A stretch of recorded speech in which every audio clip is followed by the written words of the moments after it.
Nagyon sok szeretettel köszöntök mindenkit.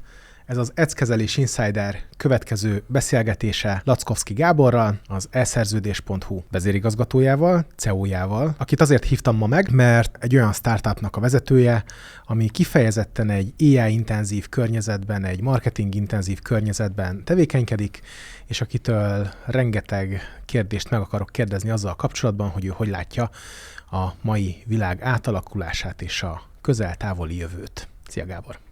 Szia Laci, köszönöm a meghívást, és köszöntöm a nézőidet. Ahogy mondtad, én az e-szerződést készítem, ami egy dokumentum feldolgozó, gyakorlatilag a szerződések operációs rendszere. Feldolgozza a dokumentumokat, és különböző szempontok alapján ki tudunk nyerni belőle különböző információkat, amiket más rendszerekbe át tudunk vinni. Például folyamatot át tudunk alakítani azt szerint, hogy a szerződésünkben milyen tartalmak vannak. Én az eszerződés.hu-t ugye elektronikus szerződéskötő rendszernek látom, de úgy látom, hogy ezzel kapcsolatban te már ezt meghaladtad, van egy ennél távolabbi víziód is.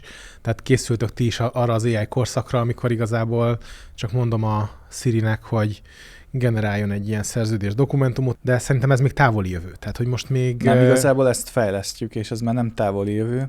Ezek az MCP szerverek, amiket egyébként be lehet kötni már egy ilyen Anthropic vagy bármilyen más AI-os környezetbe, de ők voltak az elsők, akik kitalálták ezeket a MCP szabványokat, és az a különlegessége, hogy most nemrég bevezettek egy ilyen skillsetet is, tehát az agenteknek ilyen skilleket lehet készíteni, és a skillekkel pedig gyakorlatilag egy teljes szaktudásnyi feladatot meg lehet csinálni, és amikor megkérdezed, hogy mondjuk készítsen egy szerződést neked, ebből a sablonból ennek az embernek küldje ki, akkor megszólítja a CRM-edet, megszólítja a mi rendszerünket, és gyakorlatilag áttranszponálja az adatokat az egyik helyről a másikra, és tudja, hogy kell nálunk elkészíteni egy szerződést.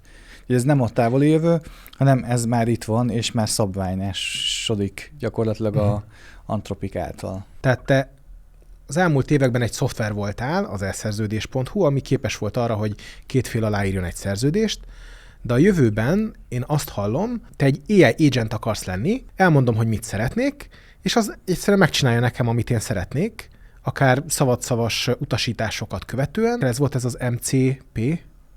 Az MCP ez a Model Context Protocol, ami lehetővé teszi, hogy agentekkel kommunikáljon a mi rendszerünk. Tehát egyrészt azt hallottam, hogy a nagynyelvi modellek fejlesztő cégei azok, akik ezeket a lehetőségeket igazából fejlesztik. Tehát, mint magyarországi startup, ezeket a nagy technológiákat adaptáljátok ti is, és emiatt ugye ki vagytok szolgáltatva ezeknek a nagy hullámoknak, nagy AI szolgáltatóknak, mert ahogy számotokra elérhetőek bizonyos lehetőségek, úgy más cégek számára, sőt akár számomra, vagy bármilyen vállalkozó számára elérhetőek ezek a lehetőségek.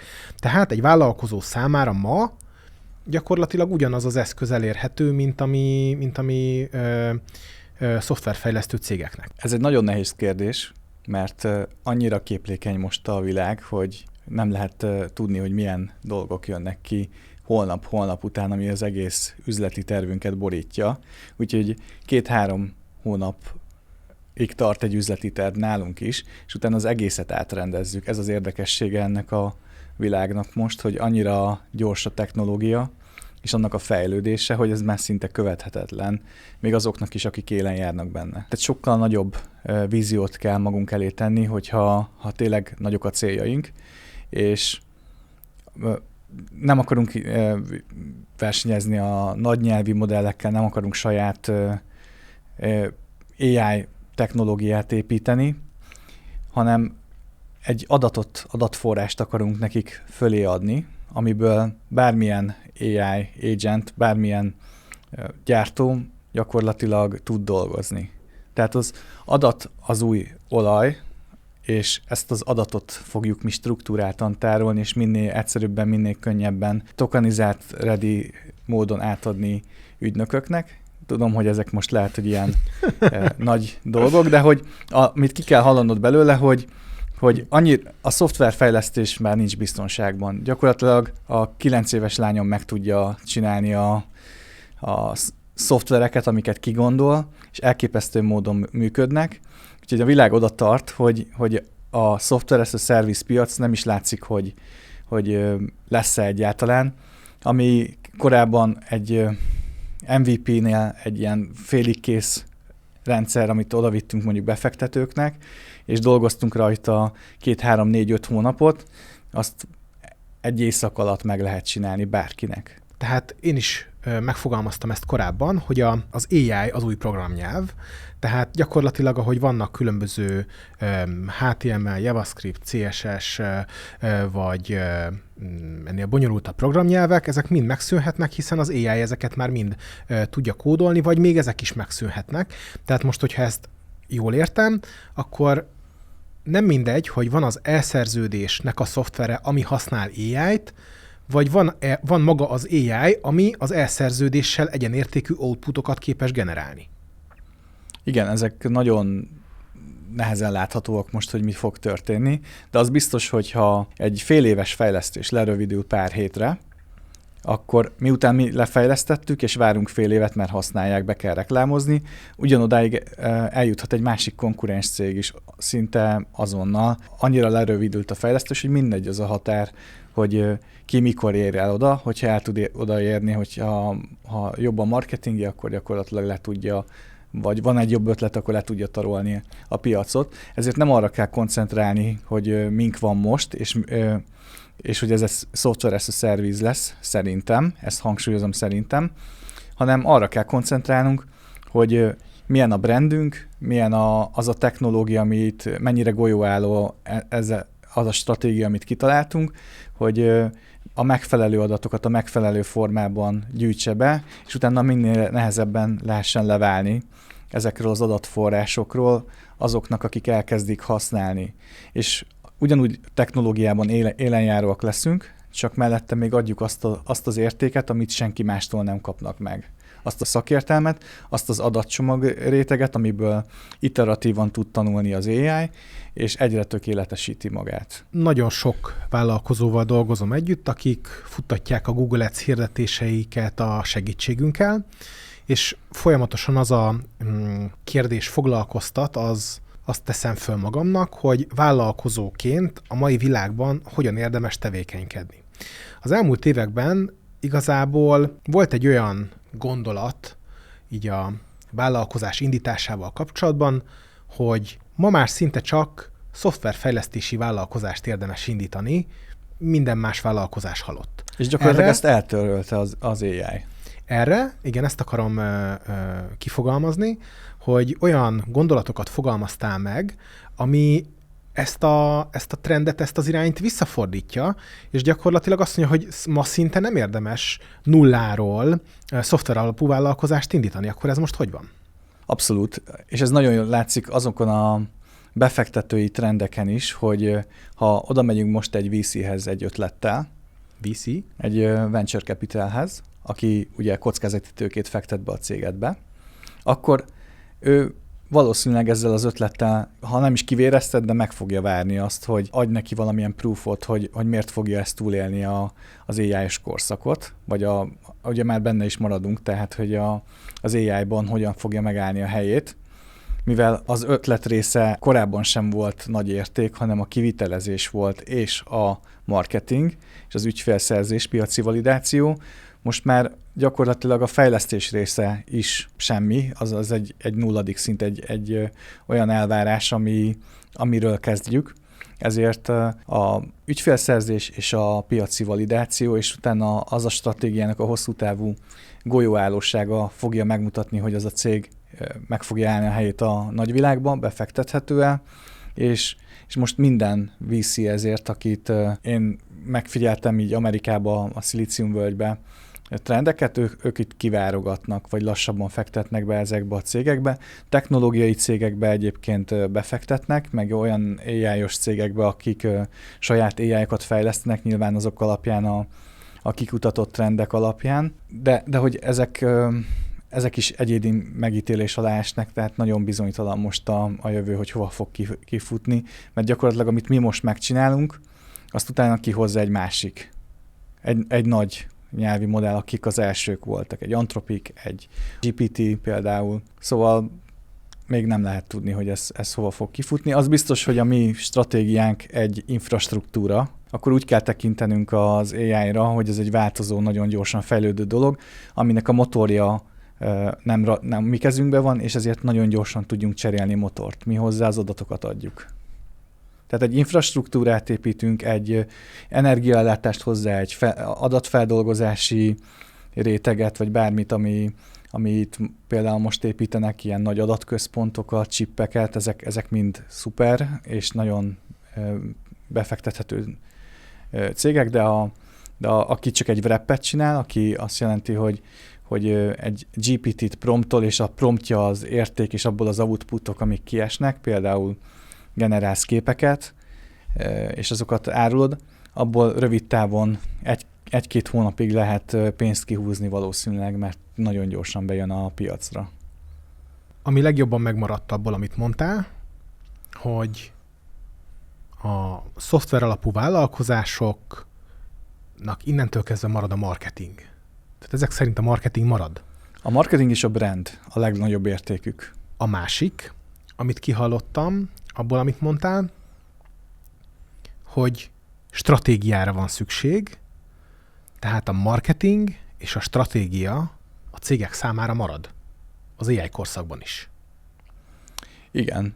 Egyelőre ezt még emberek tervezik meg, és ők látják, hogy mi lesz a legbiztosabb irány, ők érzik intuíciókkal, ezt még nem tudja helyettesíteni szerintem az AI, de lehet, hogy majd ez is ki fog váltódni egy idő után. Én eléggé ebbe az irányba gondolkodom. Szerinted mindent kivált majd? Szerintem nagyon sok mindent ki fog váltani. Értem. Beszélgettünk már erről. Fogalmazd meg kérlek, hogy szerinted egy marketing ügynökség hogy fog működni a jövőben. Tehát az egyik szavaddal azt mondod, hogy mindent kivált, a másik szavaddal azt mondod, hogy a marketing és a stratégia marad. Tehát például te hogy képzeld el mondjuk az ads-kezelés céget 5 év múlva, 10 év múlva, 20 év múlva, szerinted hova fejlődünk ezzel az iránnyal? Én igazából ezzel téged akartalak megkérdezni, hogy szerinted mi lesz az ads-kezelésnek a jövője, és magának a marketing agency-nek is a jövője. Ebben szerintem amúgy közös nevezőn vagyunk, tehát az egyértelműen látszik, hogy a marketing és a stratégia marad. Az, hogy ez konkrétan operatív szinten miben valósul meg abban, hogy a kattintási árakat kell állítgatni, vagy egyszerűen, mint ahogy te is mondtad, intuícióval kell megkerülni a rendszert, és emberi funkciókkal kitalálni valami golyótálló, időtálló, értékadó stratégiát, akkor nekünk az a feladatunk, mint ahogy neked is feladatod adaptálódni az AI-intenzív környezethez, amiben a vállalkozásod fejlődik.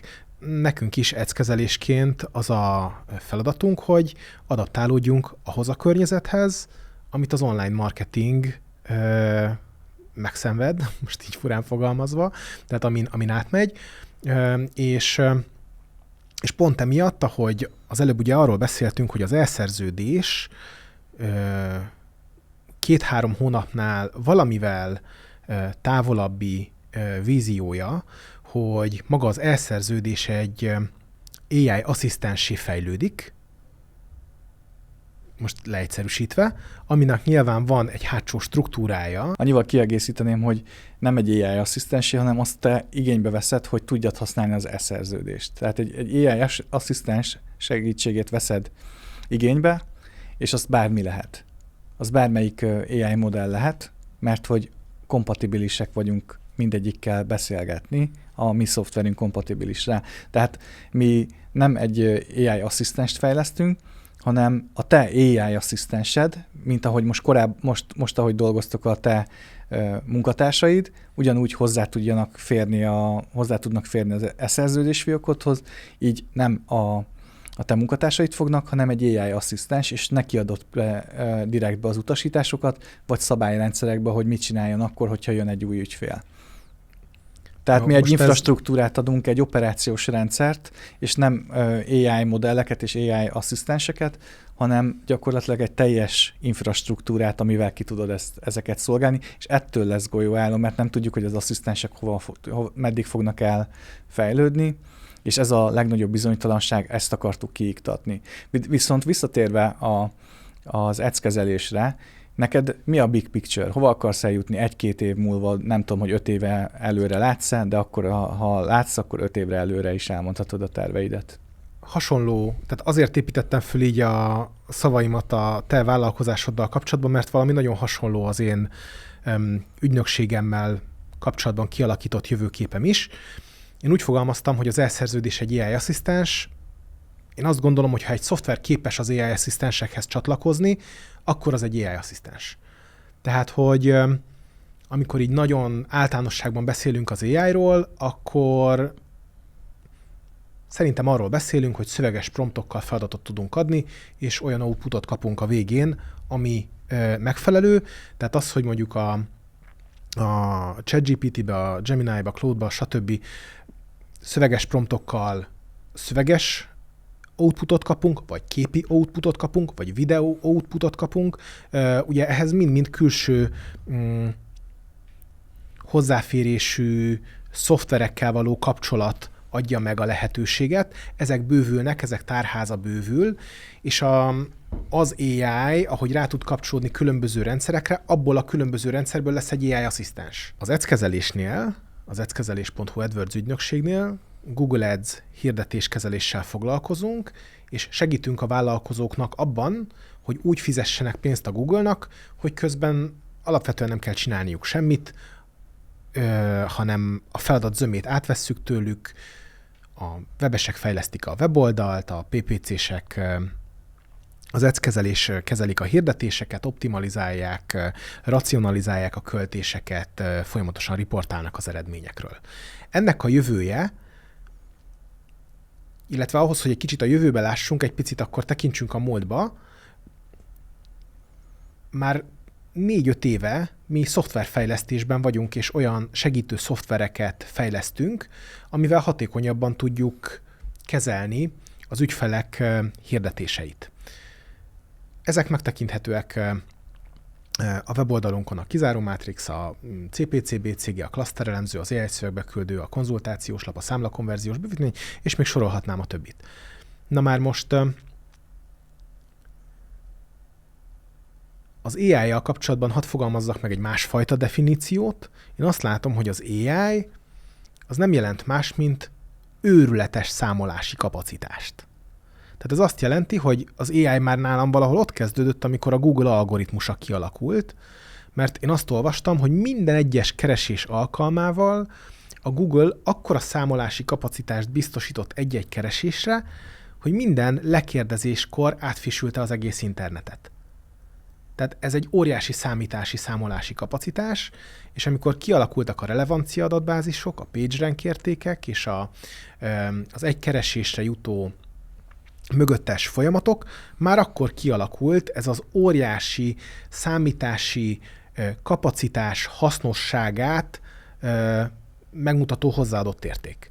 Tehát ez eljutott odáig, hogy ma már nem csak a Google keresésben használunk feltétlenül óriási számítási kapacitást, hanem a szöveges modelleknél, a számítási, számolási feladatoknál. És tovább tudunk abba az irányba fejlődni, hogy ugye videókat generálni ugyanannyi, tehát már ugye az nagy dolog volt, amikor mondjuk streamelni tudtunk egy filmet, tehát ugyanolyan sebességben vagy gyorsabban töltött le egy film az internetről, mint amilyen gyorsan nézni tudtuk. Most ugyanez a helyzet, hogy ugyanolyan gyorsan tudunk generálni filmeket, mint ahogy nézni tudjuk, hát ez a Google-nak a 3D valósága. Igen. Tehát annyira felgyorsult ez a dolog, hogy miről van szó, mi a hozzáadott érték. A hozzáadott érték az valami óriási számítási kapacitás. Olyan, mintha minden csip-csup dolgunkhoz, amit csinálunk, éppen főzünk, vagy babát pelenkázunk, vagy éljük az életünket, mindig ott áll egy AI a rendelkezésünkre, aki óriási számolási, számítási kapacitást biztosít a legkisebb problémánkra is. Igen, de ez mindenkinek adott. Az a kérdés, hogy mit kezdesz vele? Tehát, hogy mit adsz mögé, amit más nem fog tudni. Tehát az a kérdésem, hogy mit adtok az előfizetőiteknek, ami megkülönböztet titeket a többi versenytársaitoktól, akik ugyanúgy használják ezeket a rendszereket.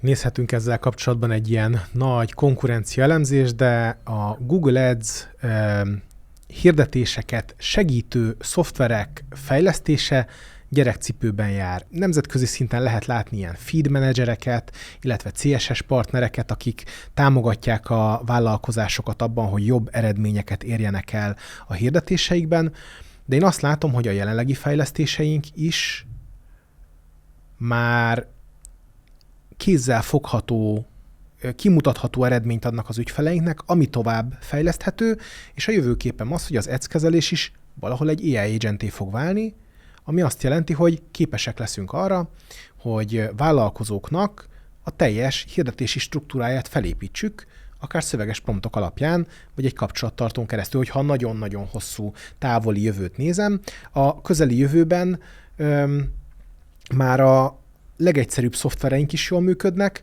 ahhoz, hogy ezek kinőjenek a startup világba és white label szoftverek legyenek nemzetközi szinten, ahhoz beruházásokra lenne szükség. Igazából, amit hallok, hogy te egy stratégiát adsz, egy bevált stratégiát különböző típusú cégeknek, best practice-en alapul, és biztosan tudnak az ügyfeleitek belőle pénzt keresni. És ez a legnagyobb előnyötök, hogy rögtön odaadtok egy csomó olyan fajta stratégiát, ami fel van installálva, és azoknak a mérőszáma is be vannak rakva, de erről te tudnál jobban beszélni. Én ezt az előnyt látom a ti működésetekben.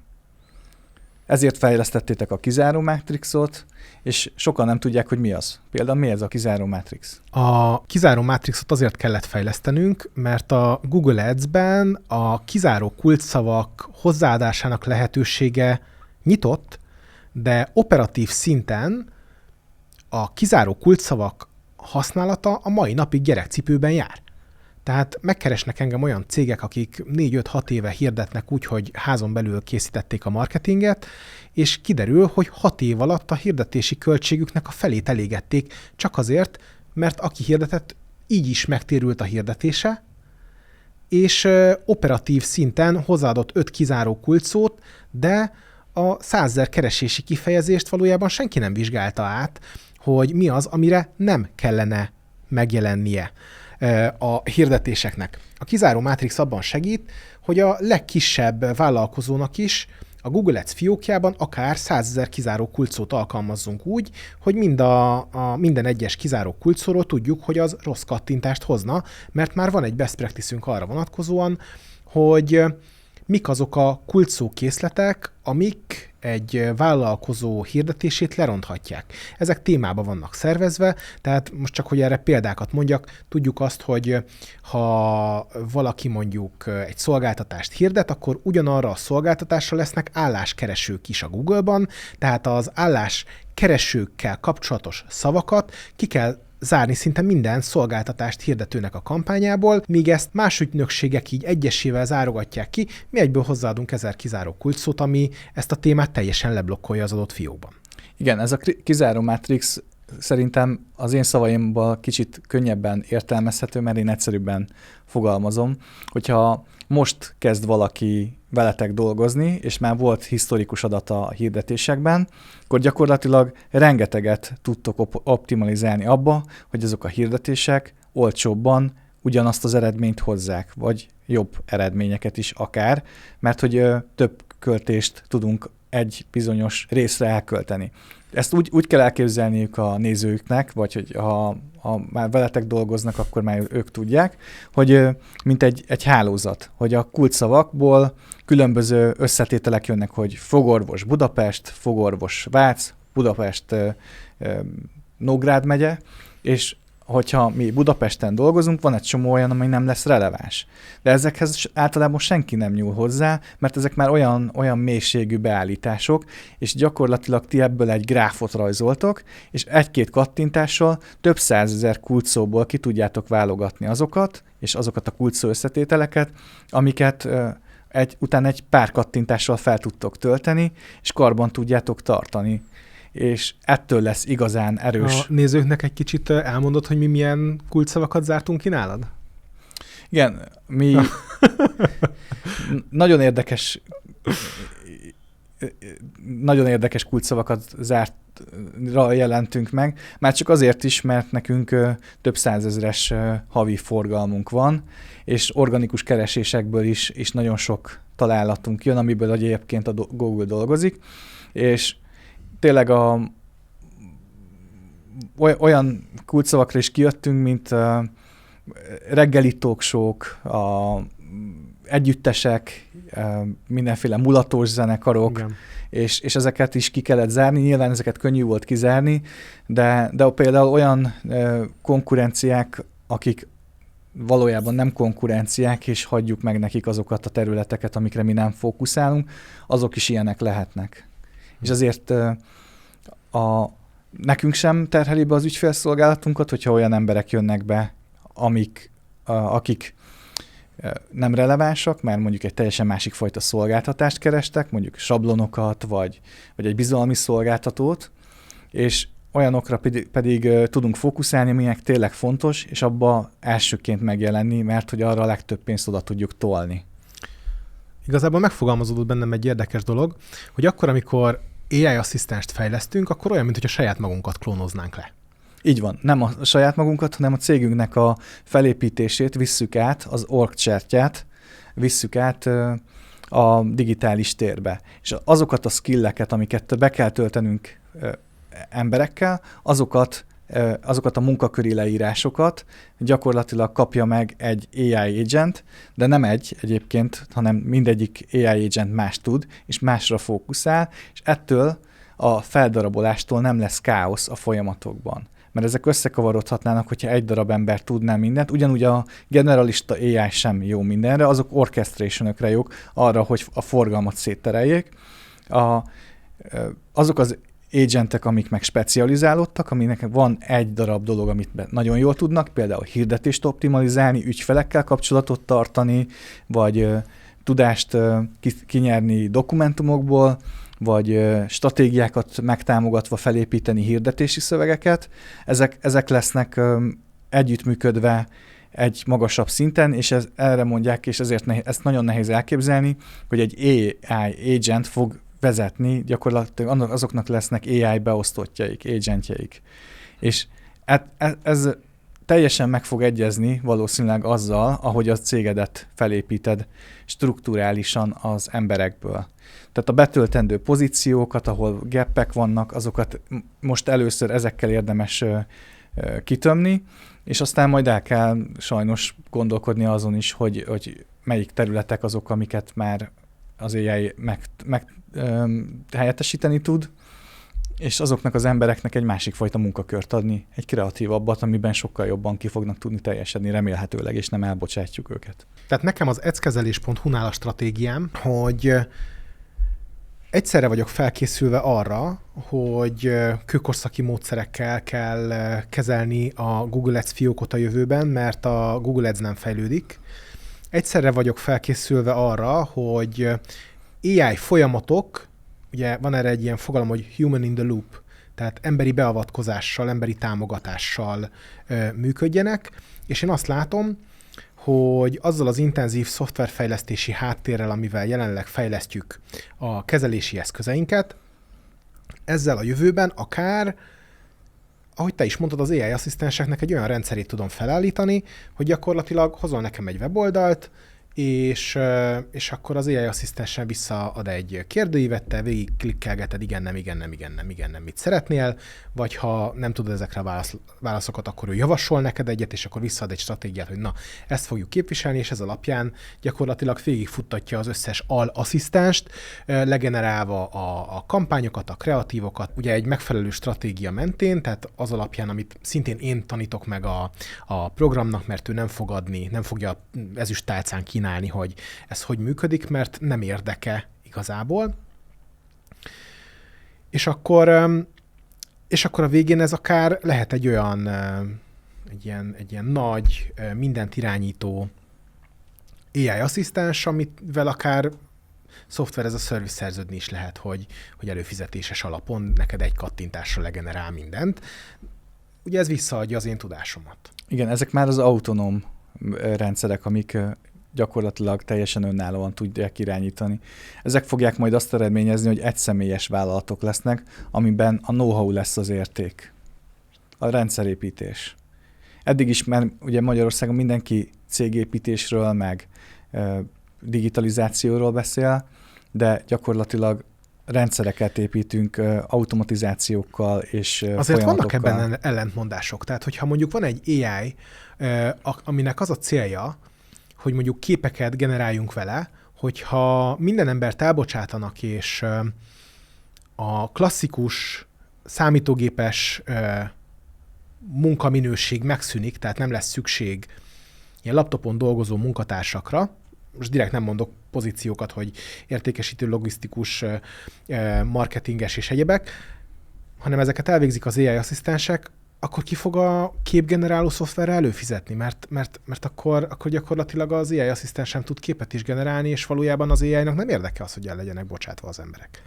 Hogy van akkor ez az egész társadalmi jövőkép így az AI kapcsolatban? A te fejedben így megvan, hogy egyszemélyes vállalatok lesznek, igazából nagy munkanélküliség, mindenki megy vissza fizikai munkát végezni, és igazából Én ezt az számítógépes munkára nem is lesz szükség. Ezt az egyrészt nem látom előre, de hogyha egy sötétebb jövőt feltételezünk, akkor igen, ez egy olyan hatással lesz a világra, mint az ipari forradalom, és teljesen újra kell definiálnunk azt, hogy mik vagyunk egy vállalatnak, milyen munkaerőt, milyen tudást képviselünk, és abban mi lesz az érték és a megfizethetőség, és ebben már úgy, hogy a Tesla gyártja ezeket a Optimusos robotokat, akik gyakorlatilag fizikai munkát is el fognak majd egy idő után tudni látni.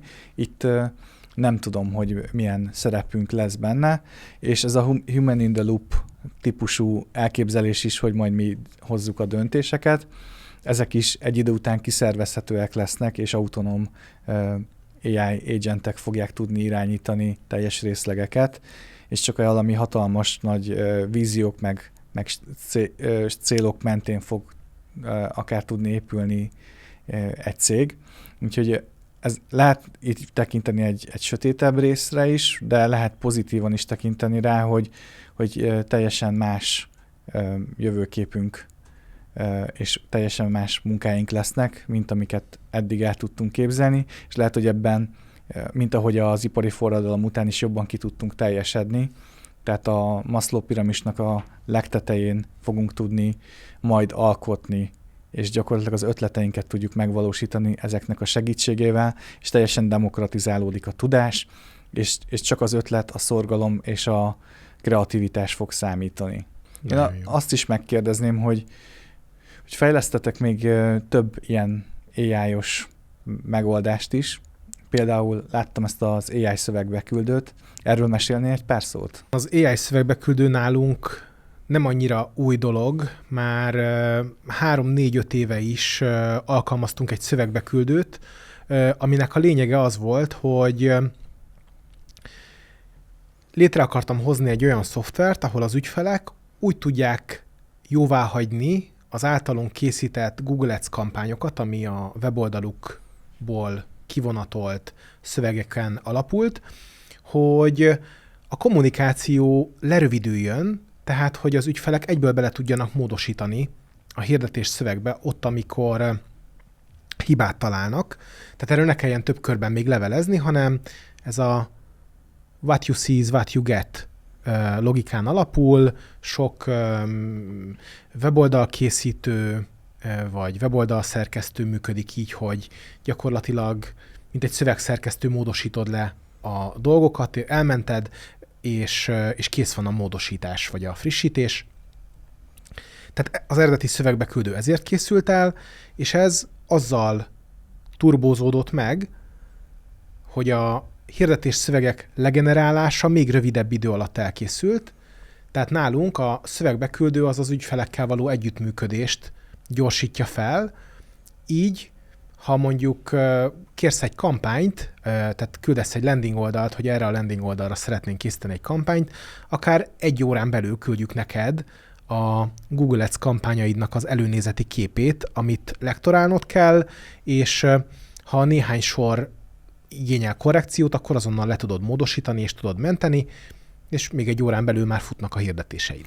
Igen, ezeket szerettem én is bennetek nagyon, mert gyakorlatilag, hogyha valaki most jelentkezik hozzátok, és foglal egy időpontot, akkor nektek a szerviz része a cégeteknek, ami nagyon-nagyon erős. És a szerviz van végletekig csiszolva és kioptimalizálva, amennyire belelátok a cégetek működésébe. Mindenki a leghatékonyabb dolgokat végzi a cégetekben, és úgy daraboltad a munkát, hogy minél gyorsabban és minél komolyabb minőségbiztosítással végig tudjunk futni. Meg szeretném kérdezni, hogy ha jelentkezik valaki most hozzátok, akkor mi az, amiket kap elsőnek, amikkel el fog indulni? Hát, hogyha valaki jelentkezik hozzánk, akkor van 5 olyan szoftverünk, amit jelenleg minden ügyfelünk ingyenesen használhat. Ez, amit az előbb mondtam, az AI szövegbeküldő, a klaszterelemző, a kizáró mátrix, a CPCB CG mátrix és a konzultációs lap. Ezen túl is vannak fejlesztéseink. Ezek mind-mind az együttműködést segítik, és amit a piac így kívülről nem lát, és amit az ügyfelek sem tudnak, hogy nekünk van egy saját fejlesztésű CRM és ERP rendszerünk, amiben a munkatársak dolgoznak. Ez a láthatatlan szoftverfejlesztés az, ami a cégünknek egy olyan versenyképességét adja, ami én azt látom, hogy a piacon überelhetetlen. Arról van szó, hogy az ads kezelés az sokszor úgy működik, hogy hetente rá kell nézni egy ügyfélnek a kampányára, és lehet, hogy csak 5 percet kell vele tölteni, de a konkurensek és az ilyen szabadúszó kampánykezelők minden ilyen, mi úgy hívjuk, hogy fiókérintést akár 1 óra munkának számláznak ki, hiszen nem tudják azt mérni, hogy mennyi a valós idő ráfordítás, mert egy 5 perces fiókérintésből lehet egy 1 órás hibajavítás, konzultáció, vírusírtás, fejlesztési tiket, nálunk van egy tiketrendszer, és emiatt gyakorlatilag a szolgáltatás árazása kifejezetten bizonytalan. Na már most a mi ERP rendszerünkben a munkatársak 5 perces tikett alapon tartják nyilván az elvégzett feladataikat. Ilyen módon az ügyfelekkel való együttműködés időráfordítását én 3 hónap távlatában tudom összegezni, összesíteni, és látni, hogy mi az az ára, miért nekem egy alap, egy gyorsító vagy egy prémium kampányt megéri elvállalni. És akkor, amikor 90 000 forintért vállalunk egy 3 hónapos Google Ads hirdetéskezelést, akkor sokszor azt látják, hogy kaptam ilyen visszajelzést, hogy valaki azért nem jött hozzánk ismerős ajánlásból, mert így az ads kezelési insidert is megismerve az a benyomása támad, hogy mi már kifejezetten egy AI asszisztens vagyunk.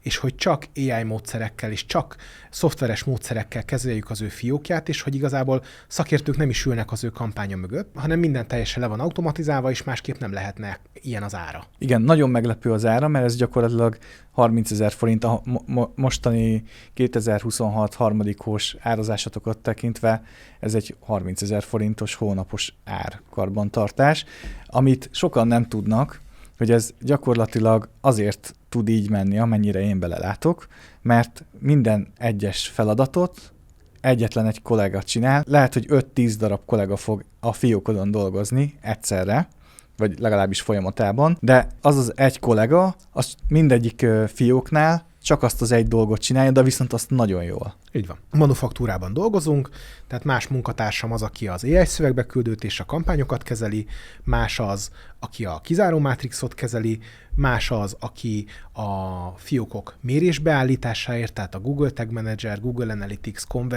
konverziós készletek beállításáért felelős, más az, aki a hibajavítási és support feladatokat látja el, más felelős az értékesítésért, és megint más kollégám az, aki rendszeresen, hetente többször nézi át a fiókokat, hogy jelente meg olyan hibaüzenet vagy probléma a fiókban, amit orvosolni kell, és egyből visszacsatol a kollégák részére, hogy itt teendő van, amit meg kell csinálni. Itt jön egy olyan kérdésem, hogy mi az, amit a legjobban tudtok nyújtani ügyfeleknek? Mi az, ami szerinted a legkülönlegesebb része a szolgáltatásotoknak? Mostanában sokat gondolkodtam ezen, és a legnagyobb erősségünk, a legnagyobb erősségem, és ezáltal az ügynökségemnek a legnagyobb erőssége ez a matek. Ismerkedem mostanában több ads platformmal, social médiában, konkurens keresőkben, ismerkedem a különböző hirdetési rendszerekkel, és ami miatt mi a Google Ads-ben vagyunk nagyon erősek, az az, hogy a Google Ads-nek van egy nagyon erős matek háttere. És azok a vállalkozók, akik online marketing hirdetésekhez vannak szokva, azok egyszerűen nincsenek annak a tudatában, hogy az a matematikai skill, ami a Google Ads kampányok sikeres futtatásához kell, arra szükség van.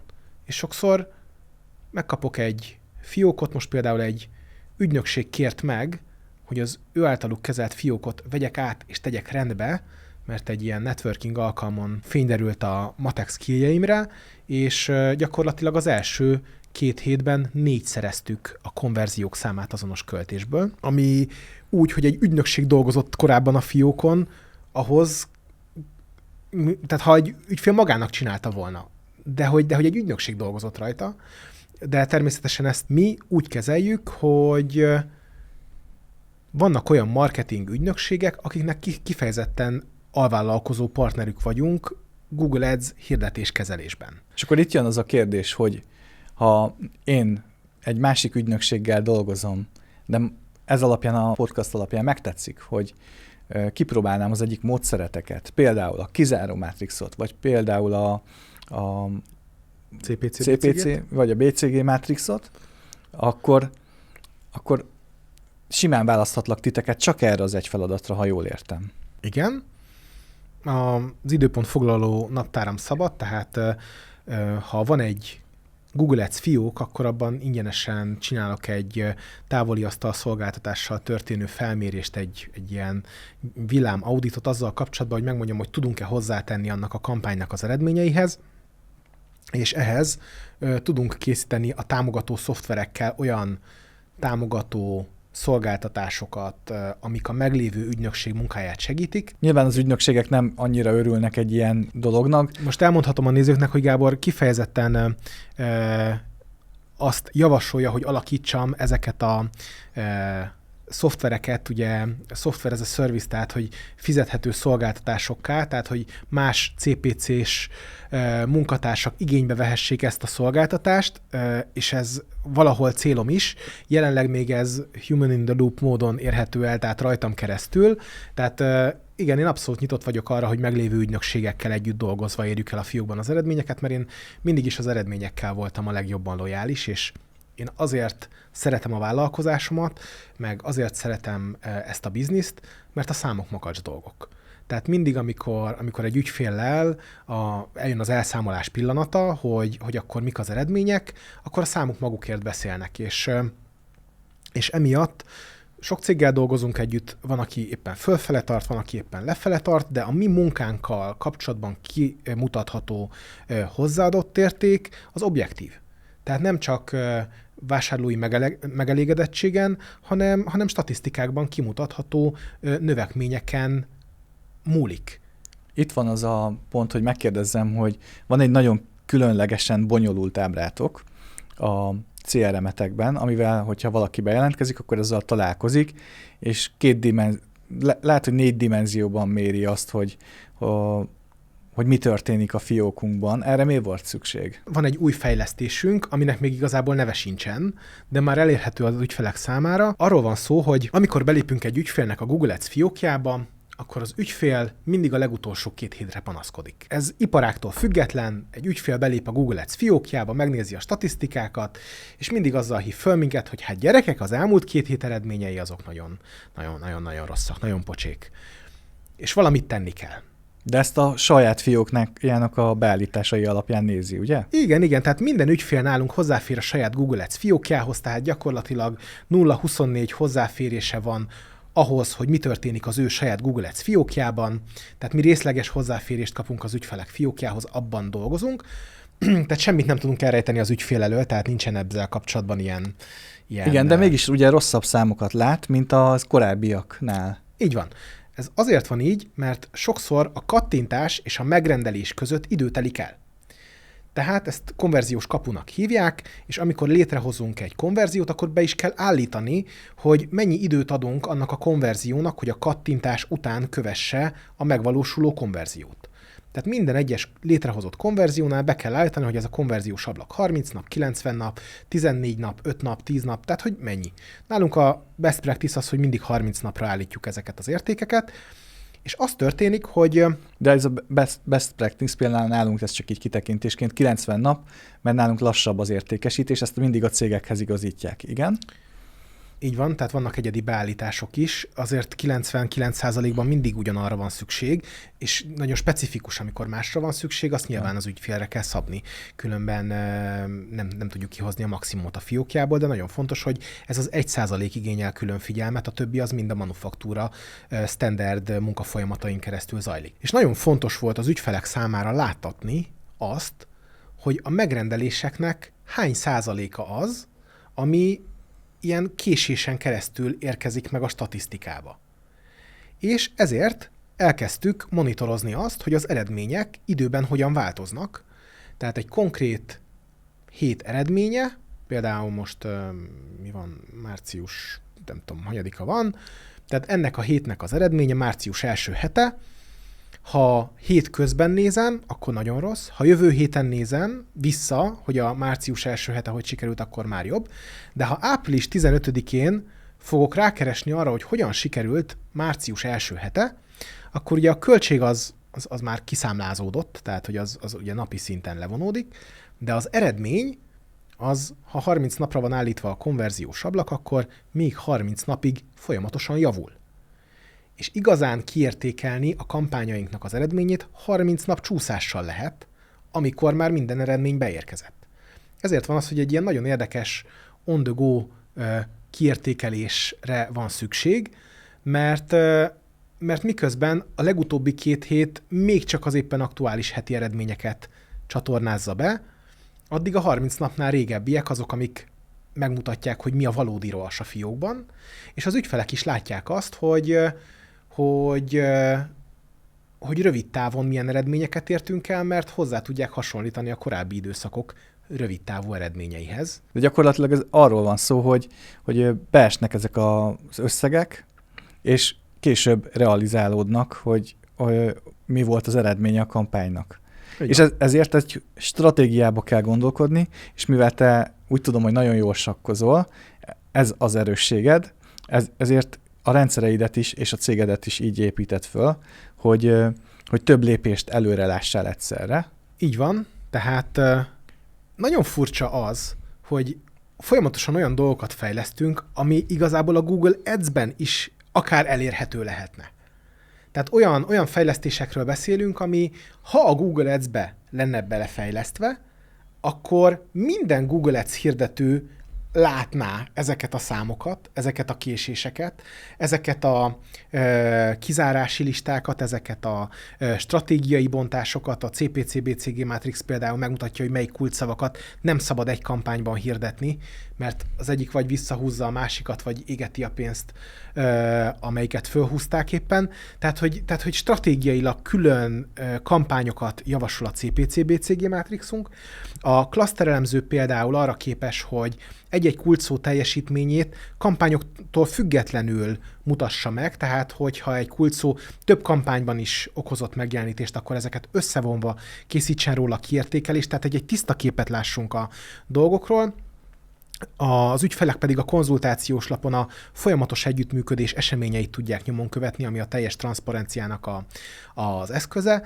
Tehát összességében arról van szó, hogy egy csomó olyan dolgot fejlesztünk, amit valójában a Google Ads-nek kellett volna már nagyon régóta lefejlesztenie, és mivel a Google-nak ez nem célja, hogy ilyen szintű benfentes rálátást biztosítson a hirdetők számára a fiókjában, mi ezeket a termékrontásokat tudjuk kihasználni arra, hogy egy magasabb szintű Google Ads szolgáltatást nyújtsunk az ügyfeleinknek, mint akik csak simán belépnek és azon a felületen garázdálkodnak. Én igazából ezt úgy fogalmaznám meg, hogy a Google-be, az Ads fiókodba mindent láthatsz, de nincs meg hozzá az a stratégiai, hosszú távú stratégiai tudásod, hogy azokat értelmezni tud, és ezeket átfordítod egy teljesen értelmezhető, stratégiailag monitorozható eszközzé. De ezek kiolvashatók a Google Ads-ből is, csak lehet, hogy 30 vagy 60 napnál régebbi hirdetéseket lehet csak összehasonlítani, hogyha 30 napos konverziós kapu van, akkor az előző hónapot, meg az előtti hónapot hasonlítod össze.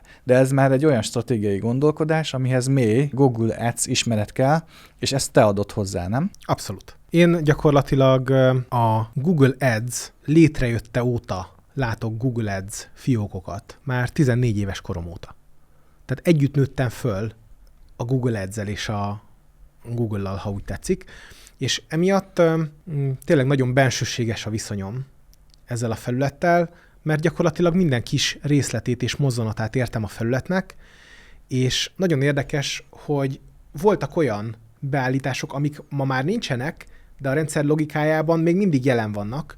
Tehát, hogy amikor így a színfalak mögé látsz, az egy külön élmény, és akkor az ügyfeleknek szoktam tartani ilyen Google Ads fiókbejárást, amikor foglalnak nálam egy időpontot, megosztjuk a képernyőt, és akkor mint egy idegen vezető mutatom meg nekik, hogy mit lehet látni a Google Ads fiókban, ezt néha auditnak is hívják, néha külső, ugye a te Google Ads fiókodat is többször auditálták. Egyik alkalommal a Google-nak egy korábbi munkatársa került a cégetekhez, ugye szerződésbe kerültetek a Google-nak egyik korábbi munkatársával, aki auditálta a fiókodat, akinek prezentálnom kellett a stratégiáját az elszerződés hirdetéseinek, és a Google korábbi munkatársa egy karaktert nem tudott hozzátenni a kampányainkhoz. Egyszerűen megállapítani tudta, hogy ki van maxolva a stratégia.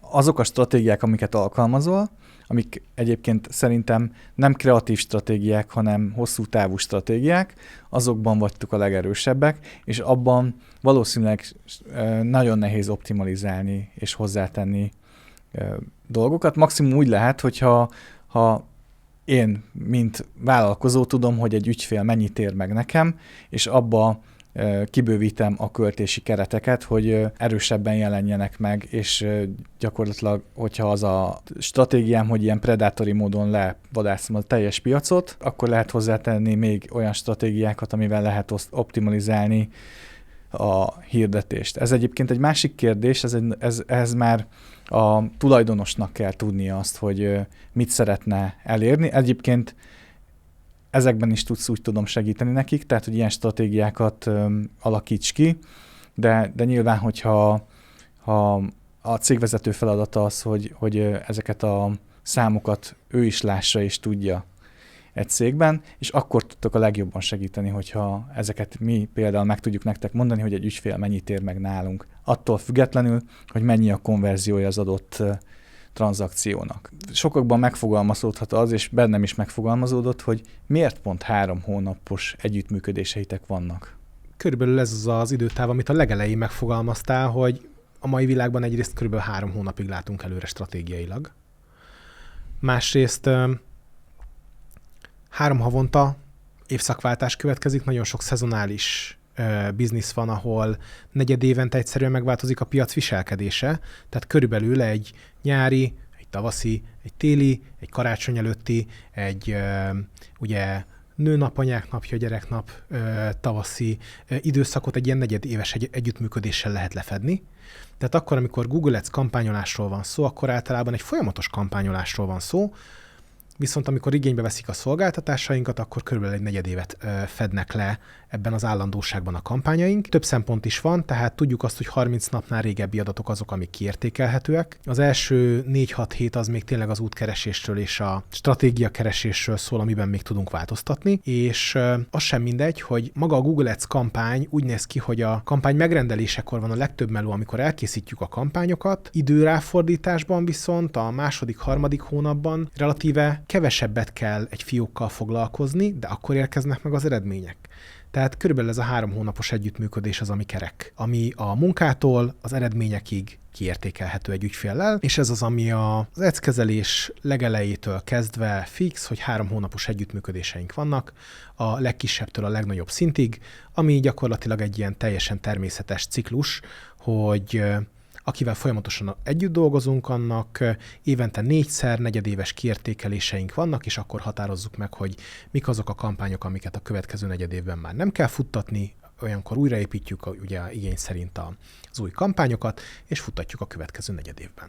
Azt látom, hogy a közös víziónk, hogy a cégek szinte egy az egyben AI asszisztensekké növik ki magukat. Most az, hogy ez konkrétan egy AI-hoz kapcsolódó software as a service, vagy konkrétan human in the loop módon valamilyen emberi döntés után automatikusan működő, operatíven automatikusan működő AI asszisztensek hierarchiájából álló rendszer, vagy egy olyan platform, ami a konkurensek által is gyorsan lefejleszthető, és a nagy AI modellek által is megvalósítható struktúrákon nyugszik, de egyébként erős márkanévvel rendelkezik.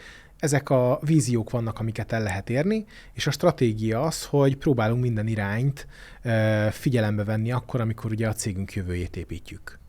Igen, gyakorlatilag a szolgáltatás minősége és a stratégia lesz a legfontosabb szerep, és az, hogy az agenteket, azokat a megfelelő optimalizációs módon lehessen használni a cégben, vagyis a költségcsökkentés, az optimalizált munkafolyamatok a lehető leghatékonyabbak legyenek, hogy árban, gyorsaságban és minőségben tudjunk versenyezni más cégekkel. Összefoglalva az ilyen kiítékövélyeket, ezeket a kulcsmondatokat, amik elhangzottak, a legfontosabb talán a stratégiai szintű gondolkodás, amiben, hogyha mi nem vagyunk erősek, tehát nem vagyunk olyan sakkjátékosok, akik több lépést előre látnak, akkor korábban szakértőket tudtunk bevonni és kiegészíteni a mi látásmódunkat, meg iparágunkat, de most már erre lehetőség van hozzáadva, vagy egy szerepbe bekényszerítve AI-októl stratégiai szintű tudásokat, vagy marketing elemzéseket kapni, úgyhogy én ezt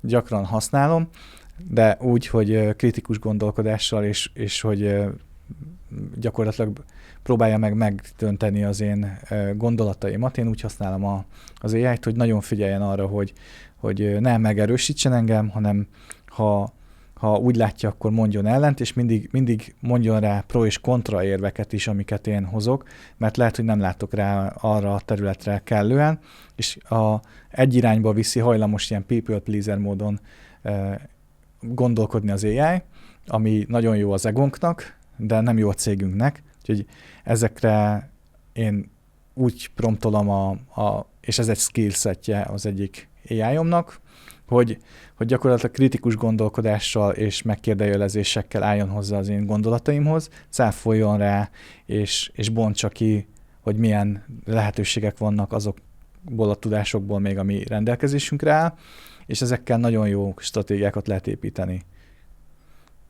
Én ezt tudom javasolni, ha valaki még csak kérdezgetésre használja az AI-t. Hát nagyon szépen köszönöm, Gábor, hogy itt voltál, és köszönöm, hogy a nézők is velünk tartottak. A mai Eckezelés Insider beszélgetésben Lackowski Gábor volt a vendégem, az elszerződés.hu alapító tulajdonosa, akivel hosszasan átbeszéltük azt, hogy az ő AI-intenzív szoftverfejlesztési iparágában milyen dinamikák működnek, a vállalkozók milyen stratégiai döntésekkel állnak szemben.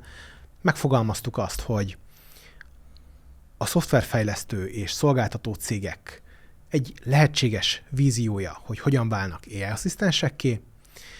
Úgyhogy, ha tetszett a beszélgetés, akkor iratkozzatok fel a YouTube csatornára, kövessetek bennünket, és vegyetek elszerződést és eckezelést. Köszönjük a figyelmet! Köszönjük a figyelmet!